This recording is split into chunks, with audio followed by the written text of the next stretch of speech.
Hello friends, welcome back to my YouTube channel and my name is Akash Thakur. जैसा कि हमने आपको बताया था कि हम एक ऐसा सेशन लाएंगे जिसमें हम आपके प्रीवियस ईयर के कुछ क्वेश्चनों को डिस्कस करेंगे और आज हम उन्हीं क्वेश्चनों को डिस्कस करने जा रहे हैं। और आज का जो हमारा सेशन रहेगा वो पाषाण काल के कुछ महत्वपूर्ण क्वेश्चनों का रहेगा जो आपके एग्जाम के लिए मोस्ट इम्पोर्टेंट है। ठीक है, तो स्टार्ट करते हैं आज का सेशन। चलिए दोस्तों, सबसे पहला जो हमारा क्वेश्चन है वो है इतिहास का पिता किसको कहा जाता है। ठीक है, थोड़ा सोचिए और सोचकर आप कमेंट बॉक्स में इसका आंसर दीजिएगा।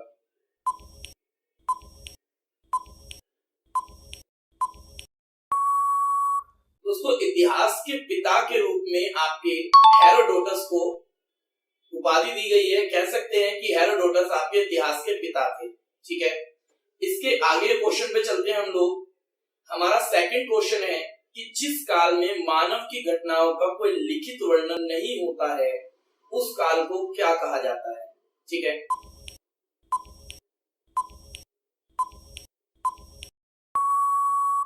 दोस्तों उस काल को आपके प्रागैतिहासिक काल के रूप में देखा जाता है या समझा जाता है। ठीक है, अगला क्वेश्चन लेते हैं आपका, मानव जीवन की घटनाओं का लिखित वर्णन क्या कहलाता है।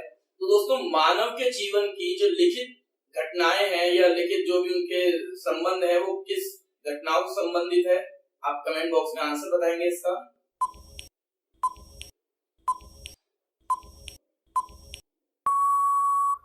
तो मानव जीवन का जो लिखित या घटनाओं का जो लिखित वर्णन मिलता है वो इतिहास में मिलता है। ठीक है दोस्तों, अगला क्वेश्चन लेते हैं आपका। तो अगला क्वेश्चन है हमारा, आग का आविष्कार किस युग में हुआ या माना जाता है। मोस्ट इंपोर्टेंट क्वेश्चन है। ठीक है, कई बार एग्जाम में रिपीट हुआ है तो सोच समझ के आंसर दीजिएगा।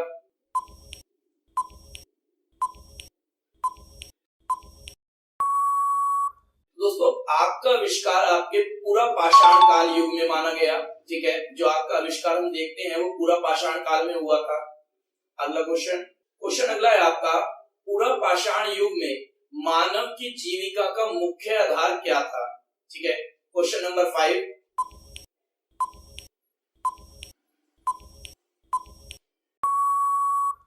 दोस्तों, मानव के जीवन का जो मुख्य आधार था जीविका के लिए वो था आपका शिकार। जो आदि मानव हुआ करते थे पूरा पाषाण काल में, उस समय दोस्तों क्या करते थे, वो आपके पशुपालन तो बहुत ही कम किया करते थे, बट आपके शिकार करके वे अपने जीवन का यापन किया करते थे। ठीक है, अगले क्वेश्चन पे आते हैं हम लोग। तो अगला क्वेश्चन है आपका, स्क्रीन पे आपके शो हो रहा होगा, पहिए का आविष्कार किस युग में हुआ या किस युग में माना जाता है। सोचिए दोस्तों और आंसर दीजिए कमेंट बॉक्स में।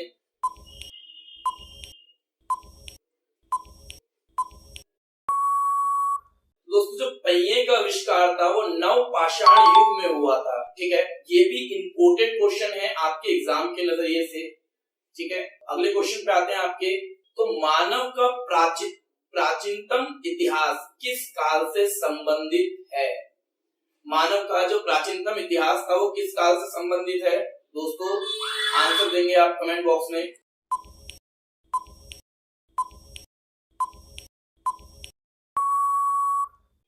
आई होप सो आपने आंसर लगा लिया होगा। तो पाषाण युग जो था वो प्राचीनतम इतिहास से संबंधित समय काल है मानव के। ठीक है, अगले क्वेश्चन पे आते हैं आपके। तो पूरा पाषाण काल में मनुष्य कहाँ रहते थे, ये एक इंपॉर्टेंट क्वेश्चन है आपके एग्जाम के नजरिए से, तो इसका भी आंसर आप सोच समझ के दीजिएगा।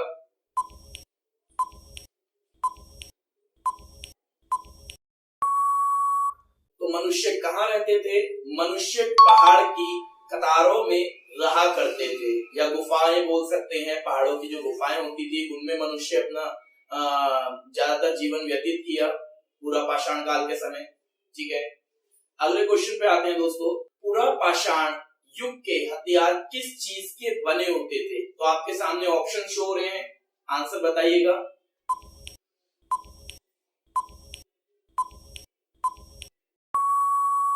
तो इसका आंसर होगा दोस्तों आपका उपयोग सभी। तो आपके पत्थर, हड्डी और लकड़ी, इन तीनों के ही आपके हथियार वे बनाया करते थे। ठीक है दोस्तों, अगले क्वेश्चन पे आते हैं आपके। मध्य पाषाण युग के मनुष्य के जीविका का मुख्य साधन क्या था। जैसे हमने आपको बताया कि आपके जो पाषाण काल की समय अवधि वो 3 थी, पाषाण काल, मध्य पाषाण काल, नव पाषाण काल। तो मध्य पाषाण काल में जो मनुष्य आया उसके जीवन का मुख्य साधन क्या था, तो बताइएगा आप लोग।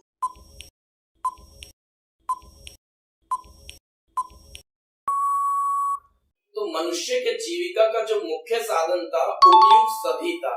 मनुष्य शिकार भी किया करता था, पशुपालन भी किया करता था, इसके अलावा वे आपके पानी पेयजल व्यवस्था द्वारा भी अपने जीवन का यापन किया करता था। उपयुक्त सभी आ जाएगा, इसका आंसर आपका होगा ऑप्शन डी। ठीक है दोस्तों, अगले क्वेश्चन पे आते हैं हम लोग। पूर्व पाषाण काल का प्रथम आविष्कार क्या था, तो सोचिए, मोस्ट इंपोर्टेंट क्वेश्चन है, आपने कई बार पढ़ा भी होगा। ठीक है,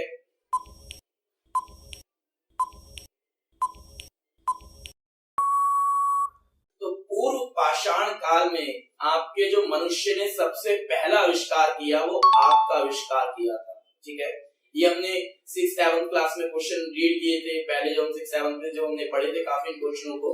ठीक है ना, तो आज आपको ये जानिए कि किस तरीके से, क्योंकि हम लोग चीजें भूल जाते हैं, हमें रिवीजन की जरूरत होती है, तो रिवीजन के द्वारा हम लोग चीजों को याद करते हैं।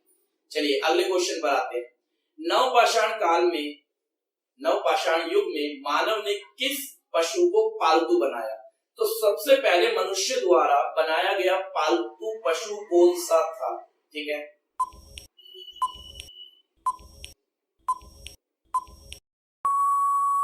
तो मनुष्य ने जो सबसे पहला पशु को पाला वे आपका कुत्ता था, तो ऑप्शन बी इसका सही आंसर होगा। ठीक है, तो आगे अगले क्वेश्चन पे आपके चलते हैं। तो अगला क्वेश्चन है आपके, जैसा आप देख रहे हैं स्क्रीन पे, वामिश के आविष्कार को मानव ने किस युग में पूरी तरह अपना लिया। मोस्ट इंपोर्टेंट क्वेश्चन एग्जाम के नजरिए से, सोचिए।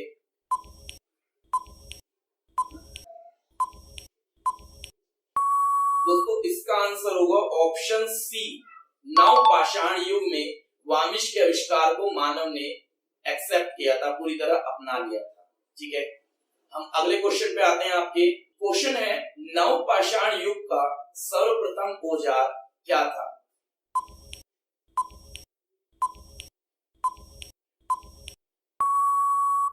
तो नवपाषाण युग का जो सर्वप्रथम औजार था वो आपके पत्थर की कुल्हाड़ी थी। ठीक है, तो पत्थर की कुल्हाड़ी से मानव ने क्या करा था, अपने औजारों की शुरुआत करी थी, क्योंकि ना तो उस समय लोहे का मनुष्य को इतना ज्ञान था और ना ही तांबे का इतना ज्ञान था। ठीक है, इसीलिए उसे आपके स्टोन पीरियड के नाम से जाना जाता है। ठीक है दोस्तों, अगले क्वेश्चन पे आते हैं। तो नवपाषाण युग में मानव अपने पूर्वजों या मृतकों का अंतिम संस्कार कैसे किया करता था। ठीक है, सोचिए और आंसर दीजिए दोस्तों।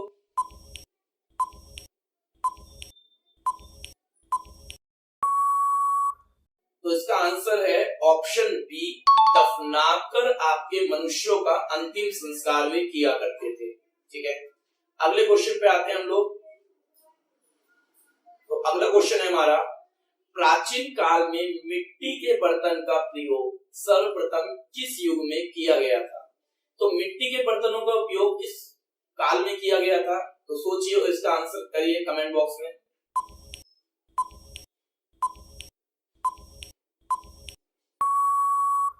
दोस्तों इसका आंसर है, नवपाषाण युग में मनुष्य ने सर्वप्रथम आपके मिट्टी के बर्तनों का प्रयोग किया था। ठीक है, अगले क्वेश्चन पर आते हैं दोस्तों। तो हमारा अगला क्वेश्चन है, प्राचीन काल में मनुष्य में स्थायी निवेश की प्रवृत्ति किस युग में आई। मोस्ट इंपोर्टेंट क्वेश्चन एग्जाम के नजरिए से।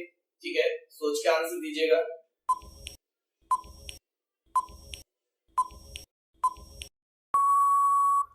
तो मनुष्य में जो स्थायी निवेश की प्रवृत्ति आई वो आई आपके नवपाषाण काल में, तो इसका ऑप्शन बी रहेगा दोस्तों। ठीक है, क्योंकि पहले मनुष्य कहाँ रहते थे, पहाड़ों की दरारों में या गुफाओं में हम कह सकते हैं। फिर नवपाषाण काल की शुरुआत में मनुष्य ने अपना निवास स्थायी निवास के रूप में अपने आप को जागृत किया। ठीक है, अगले क्वेश्चन पे आते हैं आपके। तो अगला क्वेश्चन है आपका, प्राचीन काल में मनुष्य ने वस्त्र बुनने की कला किस काल में शुरू की। ठीक है, तो सोचिए इसका आंसर दीजिए आप लोग।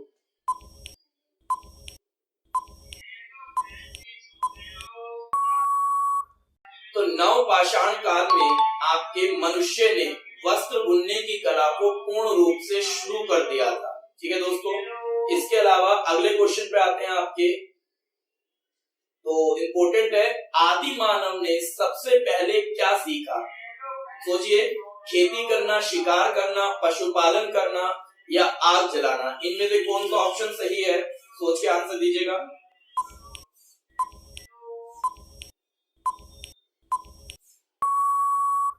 तो मनुष्य ने जो सबसे पहले दोस्तों सीखा वो था आपका आग जलाना।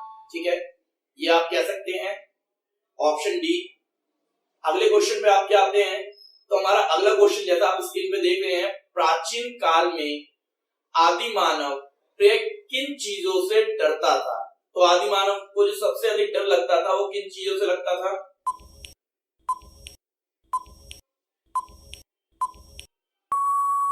तो इसका जो आंसर रहेगा वो ऑप्शन डी रहेगा, उपयोग सभी से। तो मौसमी घटनाओं से डरता था, जैसे बिजली कड़कना, बारिश का ज्यादा आ जाना, जंगली जानवरों से डरा करता था, और शेर से भी वे डरा करता था।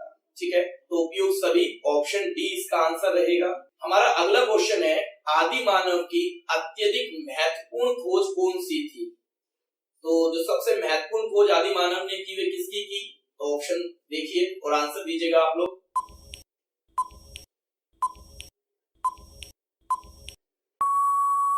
दोस्तों इसका आंसर रहेगा आपका ऑप्शन बी। क्यों?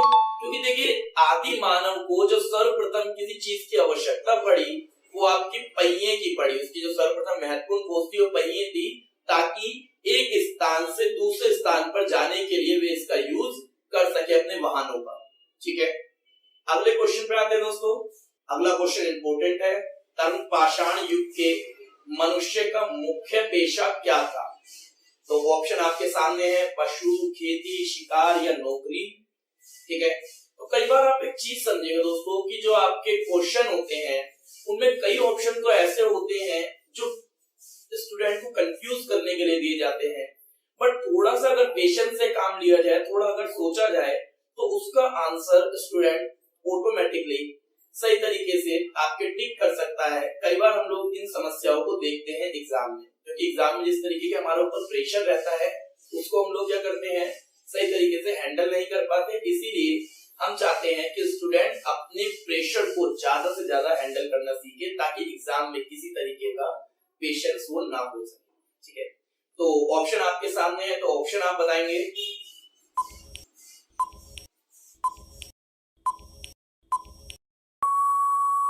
तो तरुण पाषाण युग के मनुष्य का जो सबसे मुख्य पेशा था वो था खेती, क्योंकि उस समय तक मनुष्य खेती के बारे में थोड़ा बहुत जानकारी प्राप्त कर चुका था।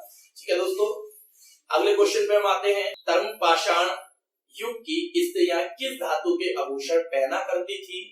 तो आप बता सकते हैं, ऑप्शन आपके सामने है।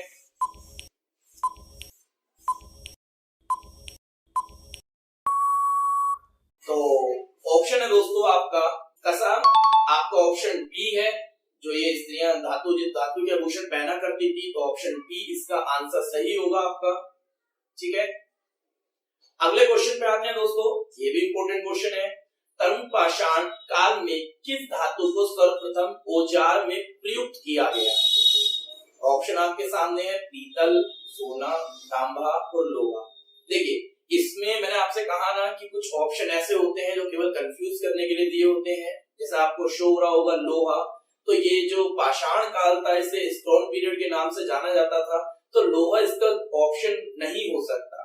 ठीक है, तो अब बचे आपके तीन ऑप्शन, इसमें से आप चूज कर सकते हैं, तो सोचिए और बताइए।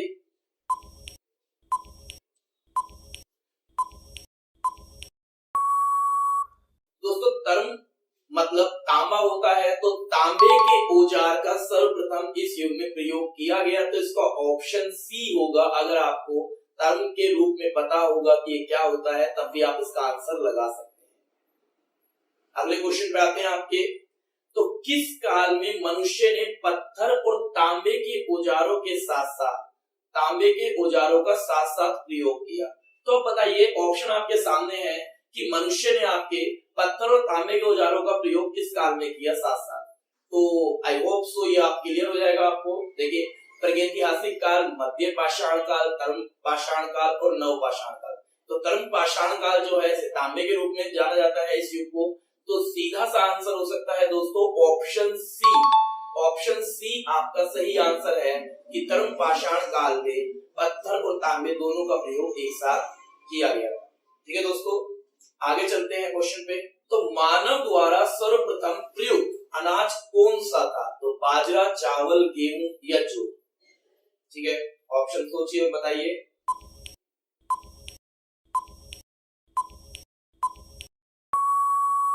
दोस्तों, जौ का मनुष्य ने सबसे पहले उत्पादन किया, जिसके बारे में उसे जानकारी मिली और सर्वप्रथम खेती में उसने प्रयोग किया। अगले क्वेश्चन पे आते हैं। तो भारतीय उपमहाद्वीप में कृषि के प्राचीनतम साक्ष्य कहां से प्राप्त हुए हैं?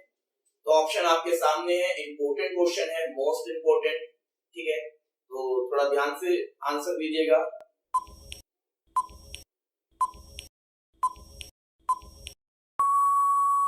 तो दोस्तों, इसका आंसर आपका रहेगा ऑप्शन सी, लुहार देव से मनुष्य भारतीय को कृषि के प्राचीनतम साक्ष्य प्राप्त हुए हैं। ठीक है, अगला क्वेश्चन है आपका, भारत में मानव का सर्वप्रथम साक्ष्य कहां से प्राप्त हुआ? तो मानव के जो अवशेष प्राप्त हुए वो सर्वप्रथम कहां से प्राप्त हुए? तो आपके सामने ऑप्शन है।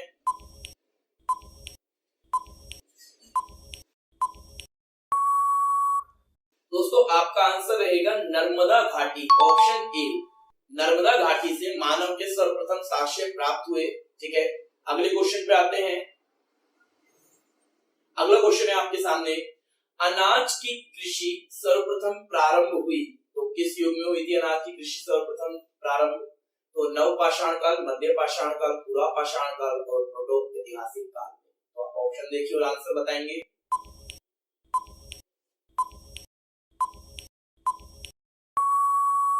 तो मनुष्य को जो सर्वप्रथम आपके जानकारी प्राप्त हुई वो प्राप्त हुई आपके नव पाषाण काल। ठीक है दोस्तों, अगले क्वेश्चन पे आते हैं आपके। तो राष्ट्रीय मानव संग्रहालय कहां पर है? मोस्ट इंपोर्टेंट क्वेश्चन दोस्तों आपके एग्जाम के नजरिए से, तो इसका आंसर सोच के बताइएगा।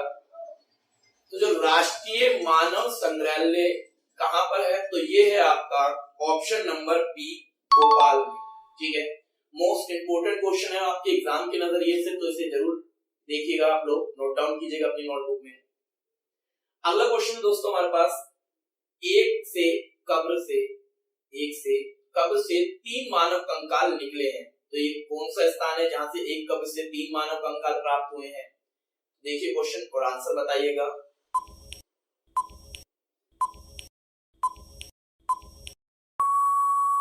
तो आंसर है आपका दमदमा, एक क्षेत्र है, वहां से मानव के एक कब्र से 3 कंकाल प्राप्त हुए। ठीक है, अगले क्वेश्चन पर आते हैं दोस्तों हम लोग। तो अगला क्वेश्चन है हमारे सामने, गुफा काराल नव पाषाण स्थल कहां स्थित है? तो देखिए आपके सामने ऑप्शन है।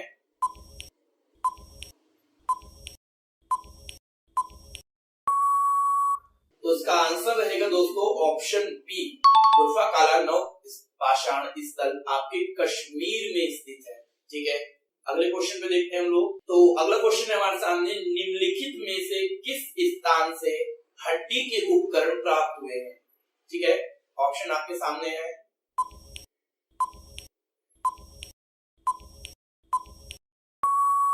दोस्तों, इसका ऑप्शन रहेगा आपका ऑप्शन डी।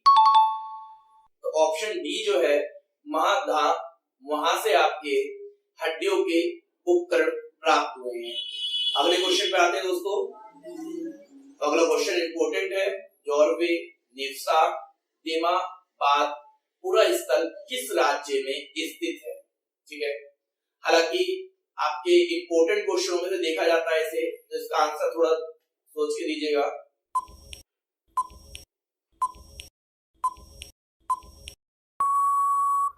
तो इसका आंसर होगा ऑप्शन बी, महाराष्ट्र में आपके ये तीनों स्थल हैं। अगले क्वेश्चन पे आते हैं हम लोग। तो अगला क्वेश्चन हमारा इंपॉर्टेंट है, जिसका कोई लिखित साक्ष्य नहीं मिलता वह काल कौन सा है? यहाँ से कोई लिखित साक्ष्य प्राप्त नहीं हुआ, वो काल कौन सा है? तो आपके सामने ऑप्शन है दोस्तों,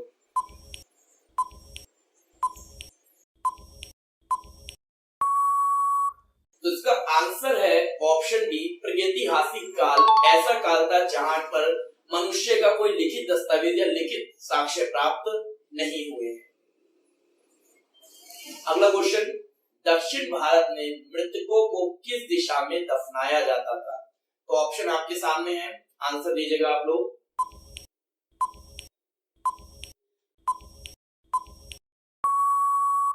तो आपका आंसर है पूर्व पश्चिम में मनुष्य को दफनाया जाता था। ठीक है, अगला क्वेश्चन आते हैं हम लोग, तो निम्नलिखित में से कौन सा पुरा स्थल मध्य प्रदेश में नहीं है? तो आपके ऑप्शन है मध्य प्रदेश में ऐसा कौन सा स्थल है जो नहीं है? तो देखिए, इंपॉर्टेंट क्वेश्चन है।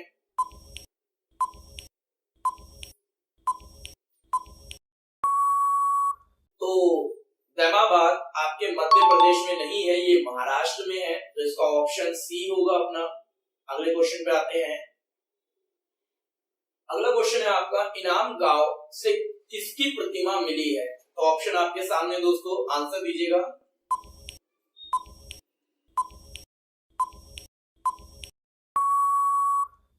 तो आंसर आपका सी, मृत देवी की प्रतिमा वहां से प्राप्त हुई है। अगले क्वेश्चन पे आएंगे हम लोग। अगला क्वेश्चन है हमारा, इसमें से कौन सा महादार से प्राप्त हुआ है? तो थोड़ा ध्यान से आंसर दीजिएगा।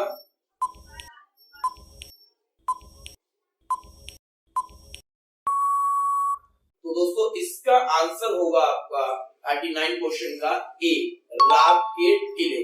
राग के टिले वहां से प्राप्त नहीं हुए हैं। तो हम अगले क्वेश्चन पे आते हैं, इंपॉर्टेंट है।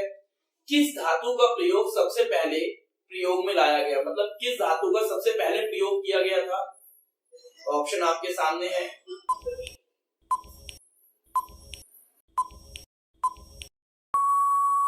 दोस्तों इसका आंसर होगा ए, तांबे का प्रयोग सबसे पहले किया गया था। ठीक है, अगले क्वेश्चन देखते हैं हम लोग। तो अगला क्वेश्चन है हमारा, गत्र आवास के साक्ष्य कहां से प्राप्त हुए हैं? आंसर दीजिए कमेंट बॉक्स में।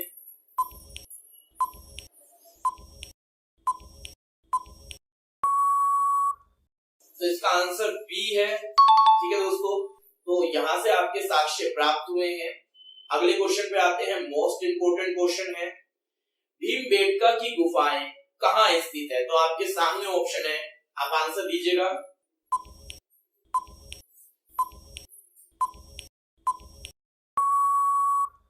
तो आंसर है भीमबेटका की जो गुफाएं थी वो आपकी भोपाल से प्राप्त हुई है। अगले क्वेश्चन पे आएंगे। अगला क्वेश्चन है हमारा, भारतीय पुरातत्व सर्वेक्षण किसका संलग्न कार्यकाल है? ठीक है दोस्तों, तो आपके सामने ऑप्शन है।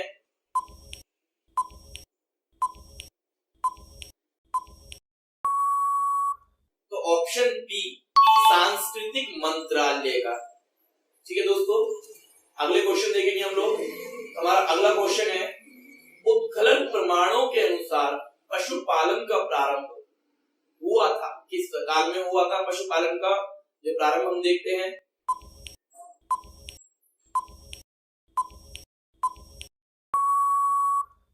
तो ऑप्शन ए, मध्य पाषाण काल में पशुपालन का प्रारंभ शुरू हुआ था। अगले क्वेश्चन पे आते हैं आपके दोस्तों। तो किस काल या किस स्थल से मानव के कंकाल के साथ कुत्ते के कंकाल प्राप्त हुए हैं? मोस्ट इंपोर्टेंट क्वेश्चन है आपके एग्जाम के नजरिए से, तो आंसर देंगे आप लोग।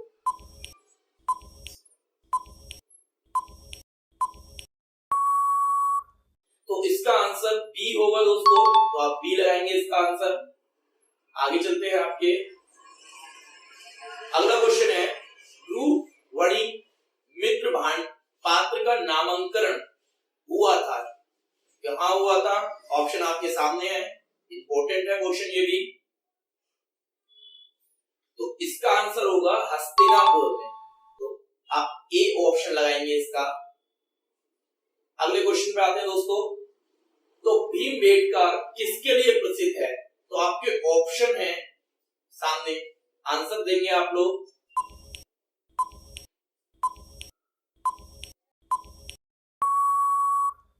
तो भीमबेटका की गुफाएं थी, तो वो गुफाओं के शेल चित्र मतलब जो चैत्रिक चित्रकलाएं थी उनके लिए प्रसिद्ध है। आपके हमें उस समय की जानकारी इसी भीम गुफाओं से मिलती है।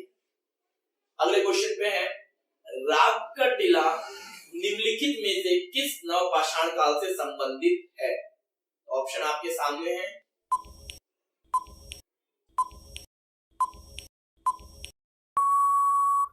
दोस्तों इसका ऑप्शन है टी, संगलन कल्लू। ये एक स्थान है जहां से आपके नवपाषाण काल संबंधित है। अगले स्थान पर आते हैं, अगले क्वेश्चन पर आपके। तो विद्रपाषाण स्मारकों की पहचान की गई है। तो इंपॉर्टेंट क्वेश्चन है, मोस्ट इंपोर्टेंट। तो विद्रपाषाण स्मारकों की पहचान कैसे की गई है? मृतकों दफनाने के स्थान से। ठीक है, मृतकों को दफनाया जाता था, तो इसका ऑप्शन सी होगा। और आपका लास्ट क्वेश्चन है दोस्तों, नवदा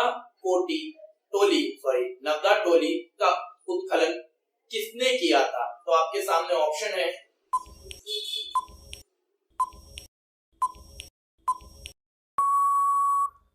तो ऑप्शन बी दोस्तों इसका होगा। ठीक है, तो आज का जो हमारा सेशन था दोस्तों, आज के इस सेशन में हमने कुछ मोस्ट इंपोर्टेंट क्वेश्चनों को डिस्कस किया जो आपके एग्जाम के लिए इंपोर्टेंट है।